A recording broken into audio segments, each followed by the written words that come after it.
ሰቃይ ተማሪ ነበር። ከዩኒቨርሲቲ በማዕረግ የተመረቀ ዲግሪውን ይዞ ስራ ፍለጋ አልወጣም። በ21 ዓመቱ ከማዕረግ ጋር በክብር የተቀበለውን ዲግሪውን አስቀምጦ ወታደር ቤት ገባ። ልጁ የነካኸው ወርቅ ይሁንልህ ያየህ ይውደድህ ተብሎ የተመረቀ ነው። ተራ ወታደር እያለ ሰላም አስከብር ብለው ጎረቤት ሀገር ማሊ ቢልኩት በባዕድ ሀገር ከወታደሮች ሁሉ ተወዳጅ ሰው ሆኖ አረፈው። የዳሚባን አስተዳደር አስወግዶ ዋጋዱጉ ሲገባ የሀገሩ ልጆች ጮቤ እየረገጡ በፍቅር ነበር የተቀበሉት። ስልጣን ከያዘ ከ2 ዓመታት በኋላ ዘንድሮ የጋናውን ፕሬዚዳንት በዓለ ሲመት ሊታደም አክራ ተገኝቶ ነበር። በጋና ሕዝብ ዘንድ የተደረገለት አቀባበል ጋና ሀገሩ ፕሬዚዳንቷ እሱ ነበር የሚመስሉት። ነባርና አንጋፋ የአፍሪካ ሀገር ፕሬዚዳንቶች በብዛት በታደሙበት መድረክ ወጣቱ የቡርኪና ፋሶ ፕሬዚዳንት ካፒቴን ኢብራሂም ትራኦሬ ብቅ ሲል አካባቢው ተደበላለቀ።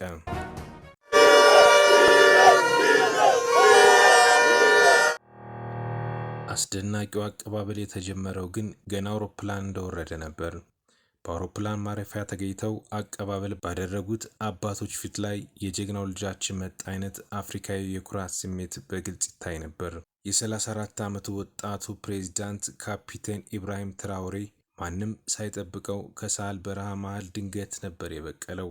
በመላው ዓለም የሚገኙ ጥቁር ዘሮች ደግሞ መሪ ራባቸው ነበር የሚመስሉት። ይጠበቅ የነበረው እውነተኛ የህዝብ ልጅ ቡርኪና ፋሶ ላይ የተነሳ ቢሏቸው አይናቸውንም ተስፋቸውንም ዋጋዱጉ ካደረጉ ይኸው ድፍን 2 ዓመት አለፋቸው። እውን የጥቁር ዘር መሪ ሊወጣለት አፍሪካ ተስፋ ሊኖራት ይሆን እያሉ የየዕለት ተግባሩን በስስት ይከታተላሉ።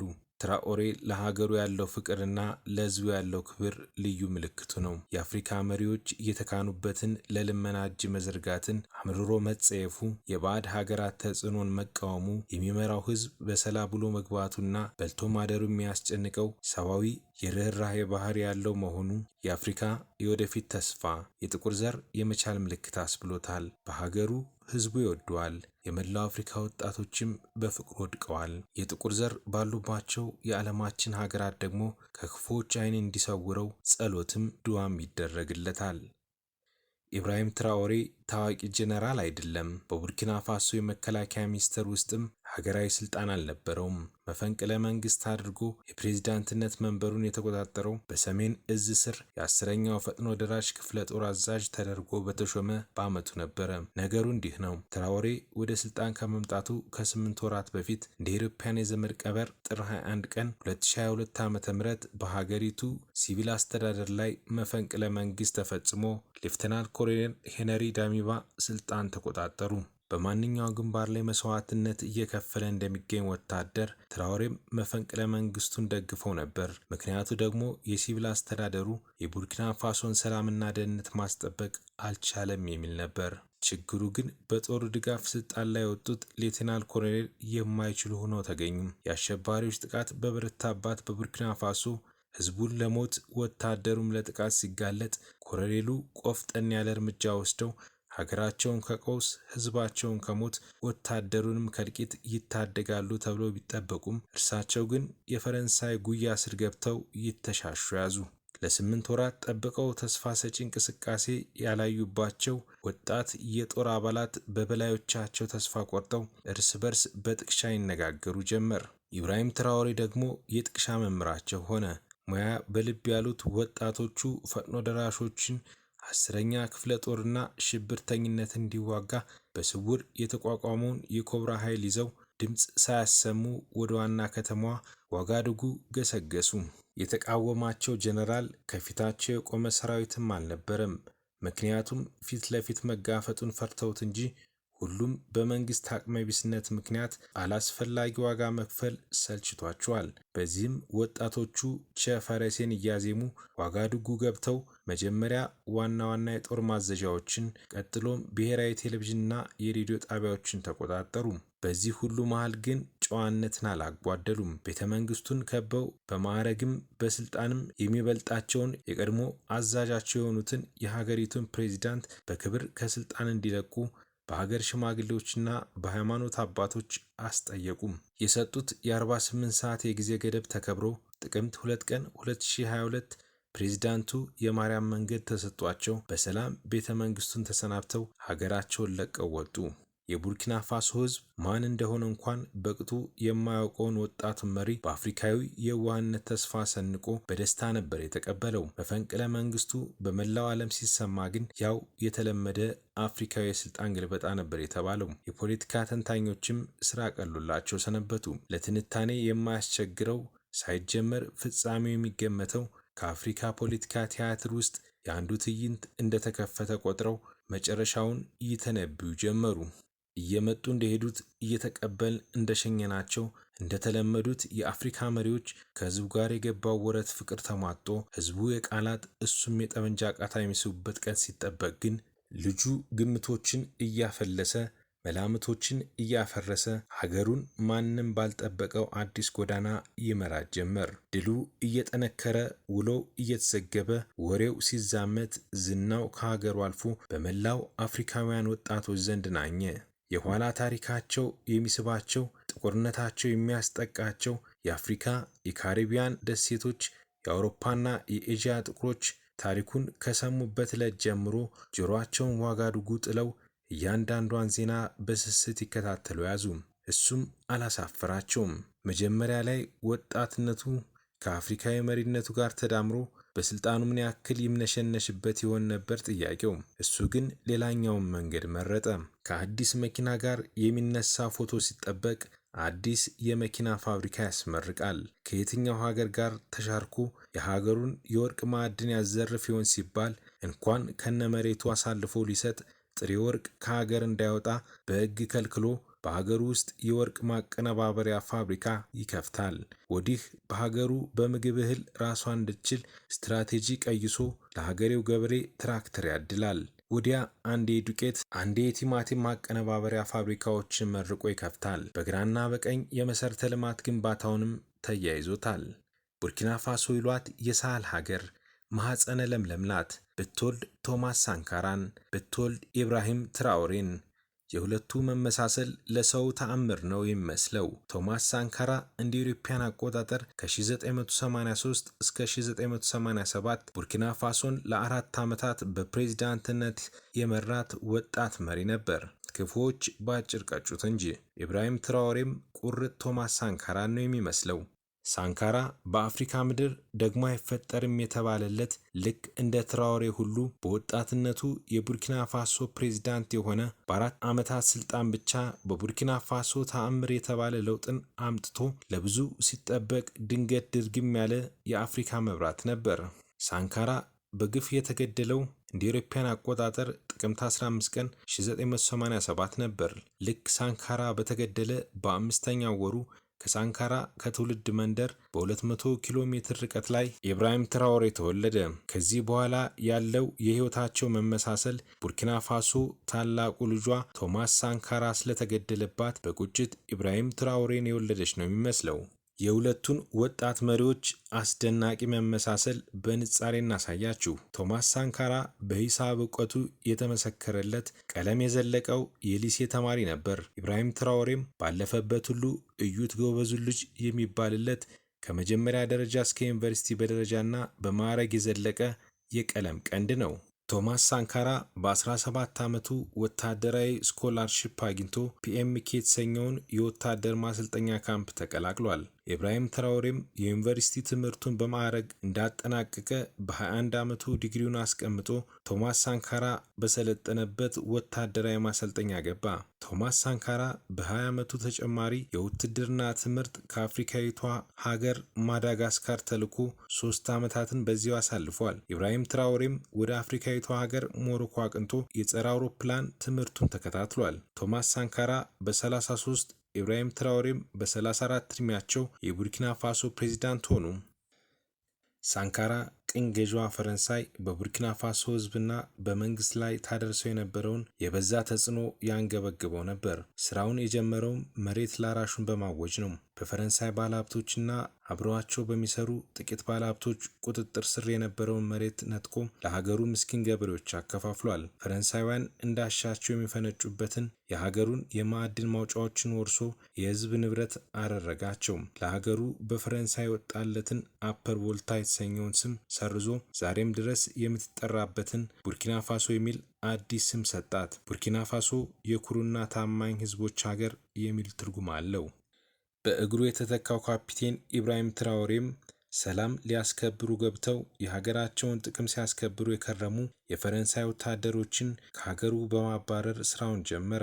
ፈረንሳይ ከቡርኪና ፋሶ ጋር የነበራትን ወታደራዊ ስምምነት ሰርዞ በተዛባና ወገንተኛ ዘገባቸው የሚታወቁ የውጭ ሀገር ሚዲያዎችን ደግሞ ወደ ቡርኪና ፋሶ ድርሽ እንዳይሉ ፈቃዳቸውን ሰርዞ አባረራቸው። ቶማስ ሳንካራ አይኤምኤፍ እና የዓለም ባንክን አዲስ የባርነት ስልት ማስቀጠያ ተቋማት ይላቸዋል። 50ና 60 ዓመታት የሚቆይ ብድር እየሰጡ ከ50ና ከ60 ዓመታት በኋላ የሚወለዱ የልጅ ልጆችን በዕዳ መያዝ የሚፈልጉ የሚሰጡንን ብድር አፍንጫችን ይዘው ከነወለዱ የሚቀበሉ ሆኖ ሳለ በብድሩ ምን መስራት እንዳለብን ትዕዛዝ የሚሰጡን ባርነትን በትግላችን ብናስወግድም በፋይናንስ ባርነት ለማስፈን የሚራኮቱ ተቋማት ናቸው ብሎ ያምናል። በዚህም ምክንያት ሁለት ያልተጠበቁ ውሳኔዎችን አሳልፏል። አንደኛ፣ ሀገሬ ከዚህ በኋላ ከማንም የውጭ ኃይል ቤዛብስቲ ብድር አትቀበልም። ሁለተኛ፣ እስከዛሬ የተበደረችውንም አትከፍልም። ሳንካራ አፍሪካ ዜጎቿን ለመመገብ የማንም እርዳታ አያስፈልጋትም የሚል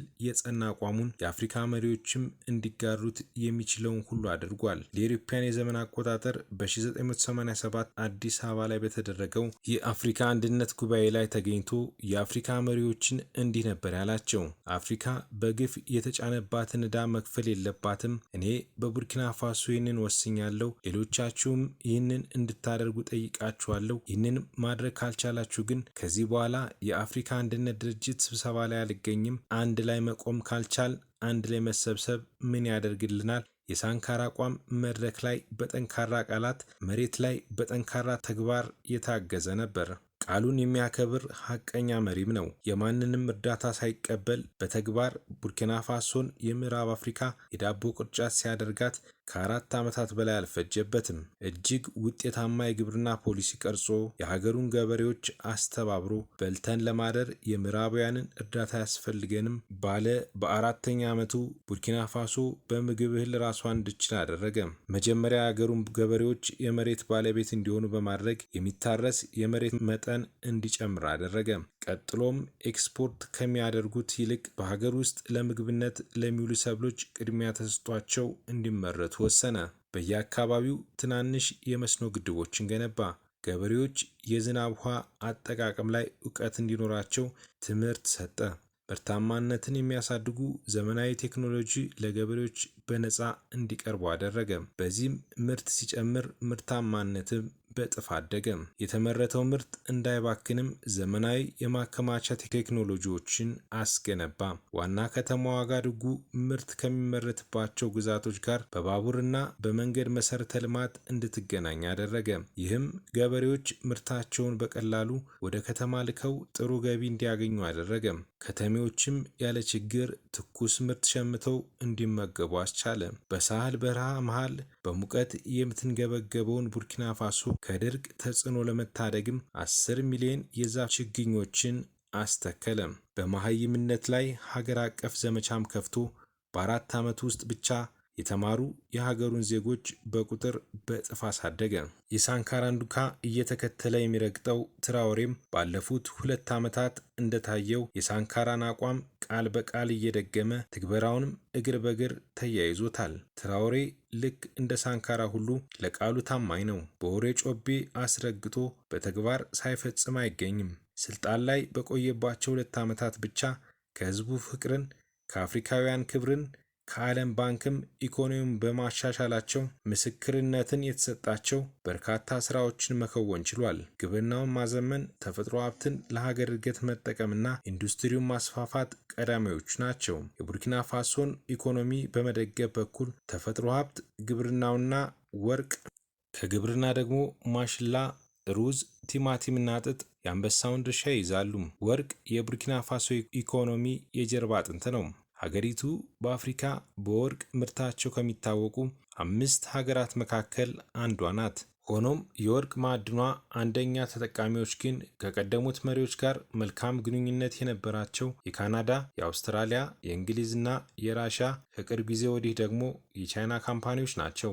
ማንም ሕዝቤን ወዳለው ሀገሬን ቀይራለሁ የሚል መሪ ቀዳሚ ተግባሩ የሀገሩን የተፈጥሮ ሀብቶች በአግባቡ ተጠቅሞ ሀገሩ የምትለማበትን ሕዝቡ በፍትሃዊነት የሚጠቀምበትን ውጤታማ መንገድ መፈለግ ነው። ነገርየው ገንዘብ ነውና እየቆየ ሽኩቻ እንዳይፈጥር ግን ውጤቱ በፊት ዘመናዊና ተጠያቂነት የሰፈነበት ግልጽ አሰራር መዘርጋት ቅድሚያ ይሰጠዋል። ሆኖም በአፍሪካ ሀገር መሪዎች እንደ ወርቅ ያሉ ኪስ የሚሞላ ዶላር የሚያስገኙ ማዕድናት ዙሪያ እንኳንስ ግልጽ አሰራር ሊዘረጉ ማዕድናት መኖራቸውም እንዲታወቅ አይፈልጉም።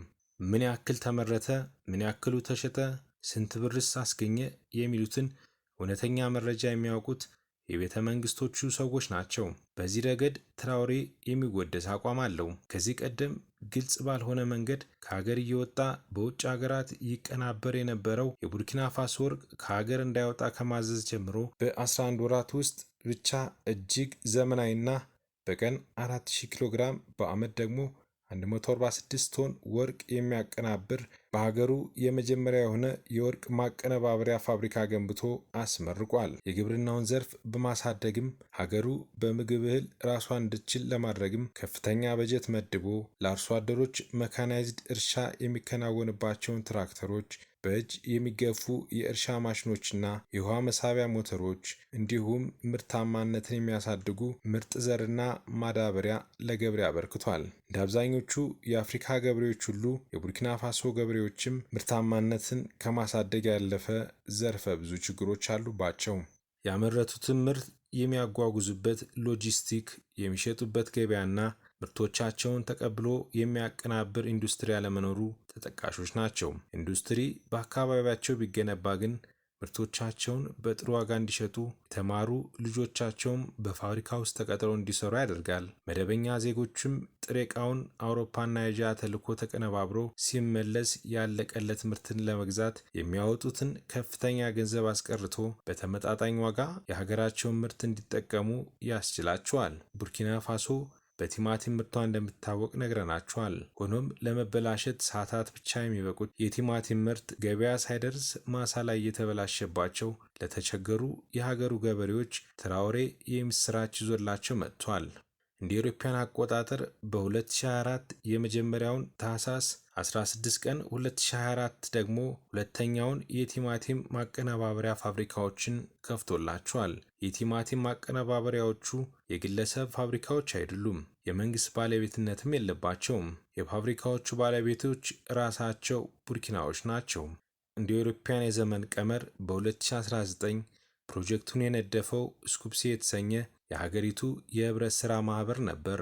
ሆኖም ትራውሬ እስኪመጣ ድረስ ማህበሩ ከፍተኛ ጠቀሜታ የነበረውን የቲማቲም ፋብሪካ ግንባታ ማካሄድ አልቻለም ነበር። ትራውሬ ሲመጣ ግን አስፈላጊውን ሁሉ ድጋፍ አድርጎ በባለቤትነት ድርሻ ውስጥም ቀድሞ ከተደራጁት የማህበሩ አባላት በተጨማሪ ሁሉም ፍላጎት ያላቸው የሀገሪቱ ዜጎች እንዲሳተፉ አድርጎ ፋብሪካዎቹ እውን እንዲሆኑ አስቻለ። በሀገሪቱ የሚመረቱ ሌሎች ምርቶች የሚቀነባበሩባቸው ከፍተኛ አቅም ያላቸው የዱቄት ፋብሪካዎችም በተለያዩ የሀገሪቱ ክፍሎች እንዲተከሉ ተደርጓል። እነዚህ ቀላል የሚመስሉ ነገር ግን በዜጎች ሁለንተናዊ ለውጥ ላይ ጉልህ ሚና ያላቸውን ፋብሪካዎች በዚህ ልክ መስፋፋታቸውም መንግስት ድጋፍ ማድረጉን ከቀጠለ ነገ ወደ ታላላቅ ኢንዱስትሪነት ተቀይረው ለበርካታ ዜጎች የሥራ ዕድል መፍጠራቸው የሀገራቸውን ኢኮኖሚ ማሳደጋቸውም ይጠበቃል። ቶማስ ሳንካራ ቀለል ባለ የአኗኗር ስታይሉ ይታወቃል። ረጅም ርቀት ካልሆነ በስተቀር በሳይክል መጓዝን የሚመርጥ ከወታደር ካኪ ውጭ ባሸበረቀ ልብስ ታይቶ የማይታወቅ ውድና ዘመናዊ የነበሩትን የቤተ መንግስቱ መርሴዲሶች መኪኖች ሽጦ ለራሱና ለባለሥልጣናቱ ርካሽ የሆኑትን ሬኖ 5 የተሰኙ መኪኖችን የገዛ የራሱና የባለሥልጣናትን ደሞዝ ቀንሶ ለመንግሥት ሠራተኞች ደሞዝ የጨመረ ድንቅ መሪ ነበር።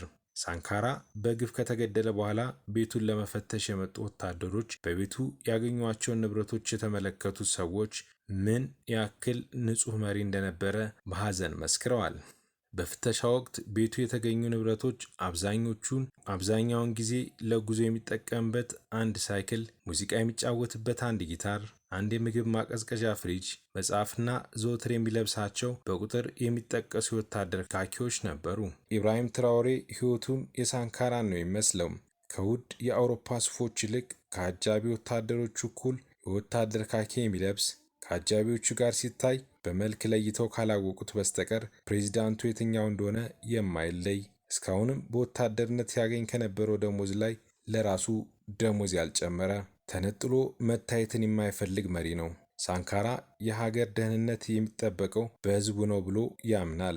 ለዚህም ሲዲአርኤ የተሰኘ ህዝባዊ የመከላከያ ኮሚቴ አቋቁሞ ነበር። ትራኦሬም ከሳንካራ አቋም ዝንፍ አላለም። በበጎ ፈቃደኛ ወታደሮች ተሳትፎ ቪዲፒ የተሰኘ የህዝብ ደህንነት የሚያስጠብቅ ሰራዊት አቋቁሟል።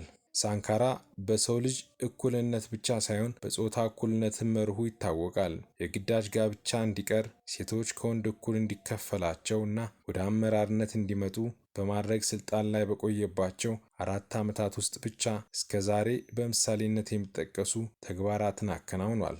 ትራኦሬ በሴቶች ላይ የተለየ ፖሊሲ እንደሚከተል እስከ ዛሬ ባያሳውቅም የሳንካራን ፖሊሲዎች በአግባቡ እንደሚተገብር ግን ባለፉት 2 ዓመታት ድርጊቶቹ ያሳያሉ። እርግጥ ነው በሳንካራና በትራኦሬ መካከል የጊዜ ልዩነት አለ።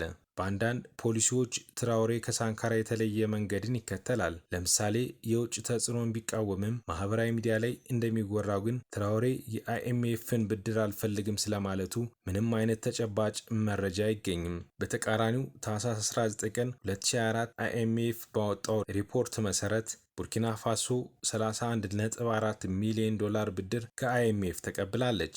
ብድሩ በ2023 ከትራኦሬ መንግስት ጋር በተደረሰ ስምምነት መሰረት የተለቀቀ ሲሆን ወደፊት የሚለቀቀውን ጨምሮ አጠቃላይ የብድሩ መጠን $94.3 ሚሊዮን መሆኑ ተገልጿል። ሳንካራ ዓላማውን የሚረዳለት ሳያገኝ ለፖለቲካ የበዛ የዋህነት እያሳየ በውጭ ኃይሎች ሴራና እንደ ወንድም በሚያምነው ጓደኛው ተገርቶ በ37 ዓመቱ በግፍ ተገደለ። ትራኦሬ ቢያንስ እስከዛሬ በሀገሩ ብቻ ሳይሆን በአፍሪካና በመላው ዓለም በሚገኙ ጥቁሮች ዘንድ ከፍተኛ ተቀባይነትን አግኝቷል። ሆኖም ከፊቱ በርካታ ፈተናዎች ይጠብቁታል። የመጀመሪያው እስከዛሬ ያገኘው የህዝብ ፍቅር ይዞ ለመቀጠል እሱም ልክ እስካሁን ከቃሉ የተስማማ ተግባር መፈጸምና የህዝብ ወገንተኝነቱን ማስቀጠል ይጠበቅበታል። ሌላው የሰላምና የደህንነት ጉዳይ ነው። በአሸባሪዎች እንቅስቃሴ ስትናጥ የኖረችው ሀገሩ ዛሬም ከአሸባሪዎች ጥቃት አልተላቀቀችም። ጥቃቱ በርካታ ሰላማዊ ዜጎችን ከቀያቸው እያፈናቀለ ይገኛል። ይህንን ችግር መፍታትም የትራኦሬ አንዱ ፈተና ነው። ሳንካራን የበላውን የምዕራባውያንን ሴራና የሀገር ውስጥ ከሃዲዎችን ጥምረት በአይነ ቁራኛ እየተከታተሉ ጥቃታቸውን መመከትም ከፊቱ የሚጠብቀው ሌላ ፈተና ነው። የዛሬው ጉብኝታችን በዚህ አበቃ። አብራችሁን ስለቆያችሁ እናመሰግናለን።